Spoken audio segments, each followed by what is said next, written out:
Hello techians, this is Kunwar and welcome to the techie lab. आज है हमारा lecture number 22। आज हम डिस्कस करेंगे लॉस। यस, देखो जैसे हमने रिफ्लेक्शन में लॉज पढ़े थे, लॉज ऑफ रिफ्लेक्शन, जो कि हमारे पास दो थे।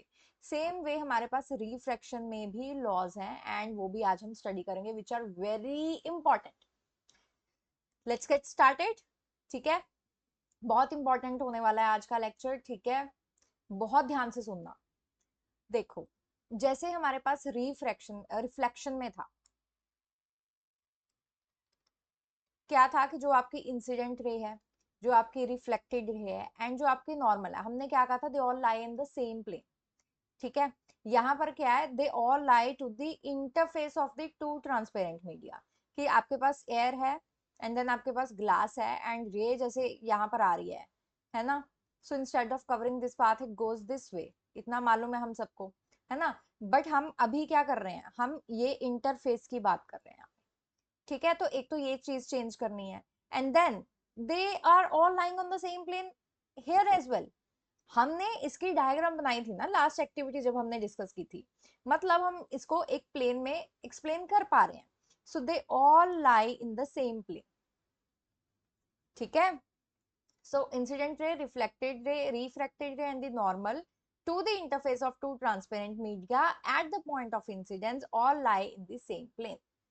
ठीक है, बिल्कुल जैसे रिफ्लेक्शन में था बिल्कुल वैसा ही है, तो ज्यादा याद रखने वाला इसमें नहीं है कुछ। अब आते हैं मेन वाला जो हमारे पास लॉ है, जिसके बेस पे न्यूमेरिकल्स भी पूछे जाते हैं एंड वो बहुत इंपॉर्टेंट है। अब देखो, इसको हम बोलते हैं Snell's law of reflection refraction. अब आपके पास जो मेरा तरीका है करने का, मैं वो बताती हूँ कि जैसे ये एयर है एंड ये ग्लास है। ठीक है, ये हमारे पास नॉर्मल है एंड ये एंटर करी हमारी रे एंड इट बेंट। इवन अगर आपके पास, अगर एयर और ग्लास को छोड़ दो, लेट अस से कि मैंने कुछ N1 N2 बोल दिया है। ठीक है, मैंने लिया ही नहीं, मुझे पता ही नहीं कौन सा डेंसर है कौन सा नहीं है। तो अब जो लॉ ऑफ रिफ्रैक्शन है वो क्या कहता है कि जो आपका रिफ्रैक्टिव इंडेक्स है इसका मल्टीप्लाई बाय जो आप एंगल बना रहे हो यहाँ पर, इंसिडेंट एंगल, ठीक है, उसका साइन ले लो, दैट इज इक्वल्स टू जो आपका सेम चीज आपके नेक्स्ट मीडियम में रहेगी। नेक्स्ट मीडियम में क्या रहेगी अभी, refractive index that is N2। ठीक है, एंड ये एंगल बना रहा है रिफ्रैक्शन एंगल, तो साइन आई, साइन आर। ठीक है, तो यहाँ पर वो क्या कर रहा है, साइन वाली चीजों को एक साथ रख दो। अब ये जो है ये आपका है कांस्टेंट। तो लॉ ऑफ रिफ्रैक्शन क्या कहता है कि जो रेशियो है, रेशियो मतलब हमारा पी डिवाइड बाय क्यू, तो पी क्या है, sine i. So ratio of sine of angle of incidence to the sine of angle of refraction, वो क्या है, एक कांस्टेंट है। ठीक है, वो क्या है, एक कांस्टेंट है। अब ये जो कांस्टेंट वैल्यू है वो क्या है, रिफ्रैक्टिव इंडेक्स है सेकंड मीडियम का। अगर हम मतलब फर्स्ट वाले के विद रिस्पेक्ट टू, ठीक है, ये जो N2 बाय N1 है ये क्या है, रिफ्रैक्टिव इंडेक्स है of second medium with first. ठीक है, देखो ये second and this is first. Okay, this is the law of refraction. I hope this is clear, बहुत इंपॉर्टेंट है। ठीक है, आपको इसमें याद रखने की जरूरत नहीं है कुछ भी। अब देखो ये बेंड हो रहा है towards the normal, then obviously N2 is denser than N1। ठीक है, सपोज अगर अवे भी हो रहा होता तो N1 बढ़ा जाता N2 से, तो उसका मतलब क्या होता कि यस, जो हमारा फर्स्ट मीडियम है वो ज्यादा डेंसर है। चलिए, अब देखो, अब हमने रिफ्रैक्टिव इंडेक्स की बात की है ना कि उस पर डिपेंड करा है, पर ये है क्या, ये क्या बताता क्या है। हमने देख लिया कि हाँ चलो ठीक है, हमारे पास वहां पे N2 बाई N आ गया, N1 आ गया, और हमें ये पता है कि कांस्टेंट है। बट ये है क्या, तो ये आपको बताता है कि जो आपकी लाइट है, हमने बोला कि वो अपनी डायरेक्शन चेंज कर लेती है, रिफ्लेक्शन में भी रिफ्रैक्शन में भी, और वो चीज हमने यहाँ पे देखी। अब वो कितनी अपनी डायरेक्शन बदलेगी, that is the refractive index. मतलब अगर मैं आपको ये दो मीडिया दे दूं, है ना, ये रे आई, अब इसको ये पाथ कवर करना था एंड उसने ये पाथ कवर किया। ठीक है, फिर वही सेम जो है मैंने एक मीडियम ले लिया, अब उसको क्या करना था, ये पाथ कवर करना था, बट इंस्टेड ऑफ दैट उसने ये पाथ कवर किया। अब देखो कि यहाँ पर बेंडिंग कितनी ज्यादा है और यहाँ पर बेंडिंग जो है वो है लेकिन कम है। तो दैट मीन्स कि अगर मैं इसको ऐसे बोलूं तो यहाँ पर जो n2 है वो n1 से बहुत ज्यादा बड़ा है। यहाँ पर n2 n1 से बड़ा है बट इतना ज्यादा नहीं है। तो मतलब अब n2 का जो रिफ्रैक्टिव इंडेक्स है वो ज्यादा है और वो हमें क्या बता रहा है, वो ज्यादा बेंडिंग बता रहा है, ज्यादा चेंज इन डायरेक्शन बता रहा है। ठीक है, बच्चे पढ़ लेते हैं रिफ्रैक्टिव इंडेक्स, उनको पता है कि हाँ लॉ ऑफ रिफ्रैक्शन क्या होता है, बट अगर मतलब पूछ लिया जाए उसका क्या है ना, तो कुछ नहीं पता रहता। ठीक है, तो ये मतलब है, ये क्वांटिटी बताती है। सारी चीजें फॉर्मूला पे नहीं चलानी होती, कुछ चीजें अपने कंसेप्ट पे चलानी होती हैं।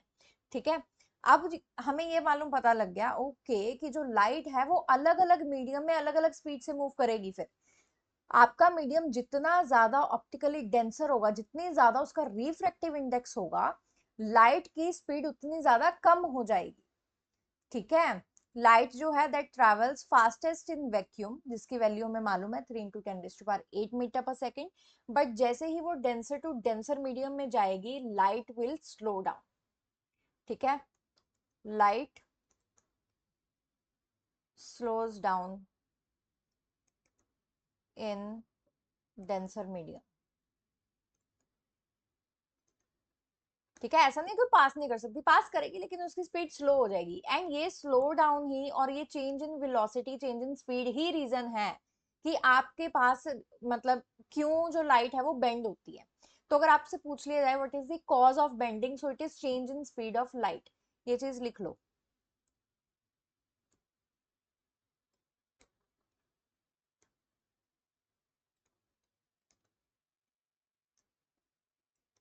Change in speed of light in medium.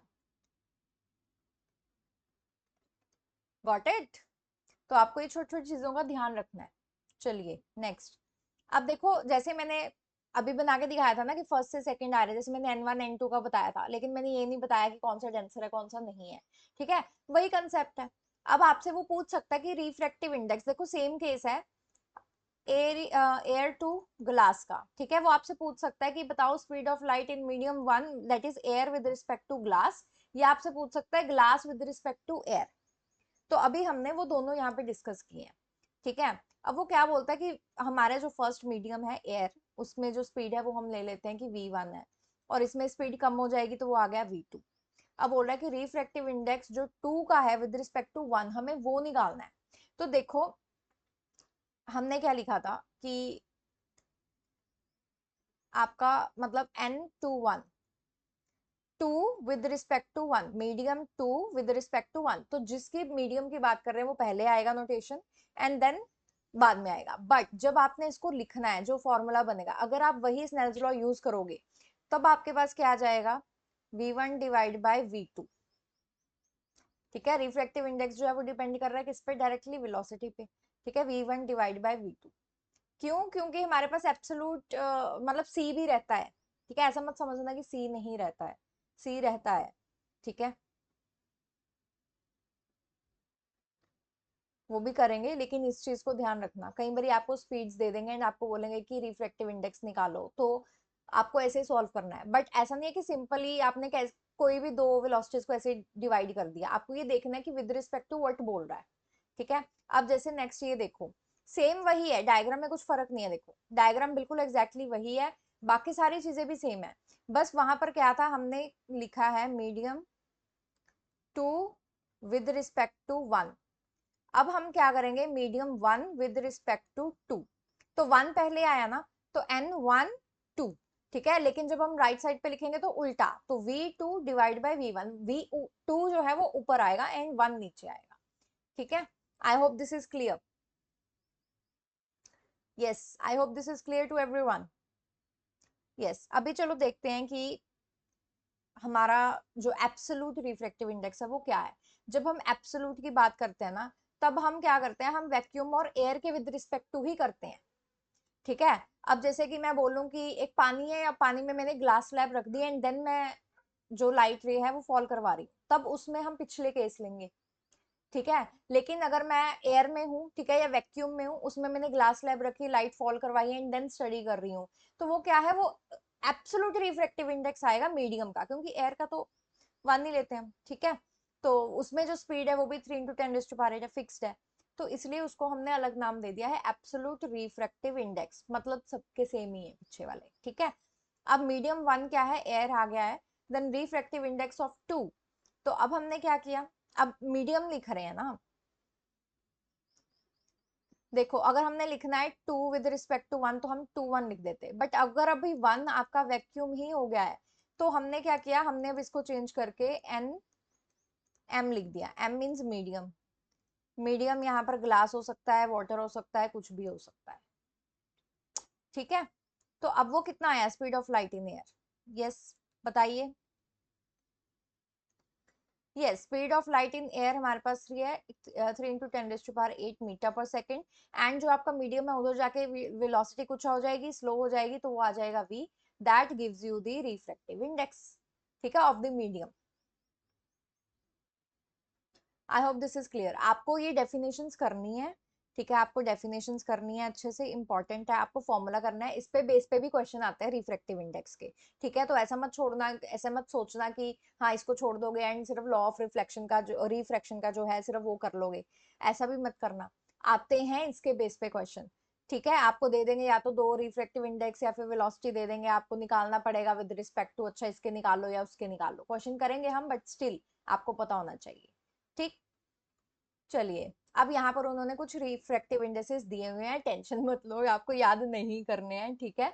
सिर्फ आपको अभी जो है ट्रेंड देखना है, आपको सिर्फ कुछ कुछ चीजें जो है वो यहाँ पर नोट करनी है। सबसे पहले तो एयर, ठीक है, एयर का आपको ऐसा नहीं कि 1.003 लेके करना है, इसको आप अप्रोक्सीमेटली 1 ही लेके चलोगे, ठीक है, कि 1 है, तभी हमने पीछे उसको एब्सोल्यूट नाम दे दिया, क्योंकि फर्क ही नहीं पड़ेगा, 1 से डिवाइड करो मल्टीप्लाई करो, क्या फर्क पड़ रहा है, कुछ नहीं पड़ रहा। अब आप देखो कि रिफ्रैक्टिव इंडेक्स कॉन्स्टेंटली नीचे जाते जाते क्या हो रहा है, इंक्रीज हो रहा है। अब देखो टर्पेंटाइन ऑयल का कितना है, 1.47 है, केरोसिन का 1.44 है, ठीक। नेक्स्ट देखो, याद नहीं रखना है, बस ये देखो कि किसकी ज्यादा है वैल्यू, ठीक है। फिर आप जैसे आ रहे हो, आप जैसे जैसे अब देखो सॉलिड्स में जा रहे हो, ऐसे डायमंड, डायमंड का 2.42 विच इज मैक्सिमम, डायमंड का 2.42 विच इज मैक्सिमम। अब देखो डायमंड कितना शाइन करता है, क्यों करता है, रिफ्रैक्टिव इंडेक्स इतना ज्यादा है, लाइट को इस तरह से बेंड कर देता है। हम एक और कंसेप्ट पढ़ेंगे, ठीक है, क्रिटिकल एंगल वाला, TIR वाला, मतलब अभी नहीं, लेकिन आप उस चीज से समझोगे कि अच्छा वो बेंडिंग इतनी ज्यादा हो जाती है कि वो कभी लाइट जो है फिर वो डायमंड से इतनी आसानी से बाहर नहीं निकल पाती, इसलिए वो हमें शाइनिंग अपीयर होता है, ठीक है। तो जो डायमंड है उसका रिफ्रैक्टिव इंडेक्स क्या है, बहुत ज्यादा है, दैट इज 2.42। तो अभी आपको इसमें यही चार चीजें जो है फिलहाल के लिए याद रखनी है, ठीक है। आपको डायमंड की वैल्यू याद रखनी है, एयर की वैल्यू याद रखनी है, जहां तक कैरोसिन एंड टर्पेंटाइन ऑयल का आपको सिर्फ वैल्यू देखनी है कि कैरोसिन का जो रिफ्रैक्टिव इंडेक्स है वो स्लाइटली कम है एज कंपेयर टू टर्पेंटाइन, ठीक। ओके, हमारा आज का आखिरी क्वेश्चन देखो, बोल रहा है does N optically denser medium have greater mass density. अब देखो अगर मैं बोलूं कि ये कमरा है, दोनों का एरिया वॉल्यूम जो है वो सेम है, अब इस कमरे में 5 लोग हैं एंड इस कमरे में 15 लोग हैं, तो अब मैं बोलूं कि विच वन इज डेंसर, ए और बी, तो आप मेरे को बता दोगे कि बी इज डेंसर देन ए, है ना। अब बी आपने बता दिया कि चलो वो डेंसर है, कैसे पता लगा, क्योंकि सेम ही एरिया और सेम ही वॉल्यूम में बी में ज्यादा लोग थे और ए में कम थे, तो इसलिए वो डेंसर है। लेकिन ये चीज हमारे ऑप्टिकली डेंसर मीडियम में नहीं आती। ऑप्टिकली डेंसर मीडियम का क्या मतलब है कि लाइट कितनी ज्यादा बेंड कर पा रहे हो, जितनी ज्यादा बेंड कर पाओगे आपकी उतनी ज्यादा क्या है, ऑप्टिकली डेंसर होगा, ठीक है। जैसे हमने केरोसिन एंड टर्पेंटाइन ऑयल का देखा, है ना, उसमें क्या थी, वैल्यू बहुत हाई थी। वाटर की देखी थी, वाटर की भी दिखाती हूँ, देखो वाटर की कितनी है, 1.33, अब ये इन दोनों से कम है, ठीक है। तो वाटर इतना ऑप्टिकली डेंसर नहीं है, टर्पेंटाइन ऑयल हो गया, केरोसिन हो गया, या फिर बाकी जैसे जैसे आप नीचे आ रहे हो वो उतने ही ज्यादा ऑप्टिकली डेंसर होते जा रहे हैं, ठीक है। तो यहाँ पर ये जो डेंसिटी की हम बात करते आए हैं ना अभी तक, कंफ्यूज नहीं होना, इसको हम मास डेंसिटी बोलते हैं, तो ये क्या होता है, मास डिवाइड बाय वॉल्यूम। ठीक है, so it's a different thing, ये अलग चीज है। लेकिन जो ऑप्टिकली डेंसर होना वो अलग चीज है। ऑप्टिकली डेंसर होने का मतलब है कि लाइट आप कितनी ज्यादा बेंड करवा पा रहे हो, उसकी डायरेक्शन कितनी ज्यादा चेंज कर पा रहे हो। ठीक है, तो चलो आप आंसर रीड कर सकते हो। No optically denser medium may not possess greater mass density. Example, kerosene have high refractive index, is optically denser than water although mass density is less than water। ठीक है, ये एज अ एग्जाम्पल इन्होंने यहाँ पे बता दिया है। सो I hope आज का लेक्चर आपको अच्छा लगा होगा एंड चीजें अच्छे से क्लियर होगी होंगी, चाहे फिर वो लॉ ऑफ रिफ्रैक्शन हो, चाहे फिर वो रिफ्रैक्टिव इंडेक्सेस हो। Thank you so much and I will see you in the next class. Don't forget to like, share and subscribe to the channel.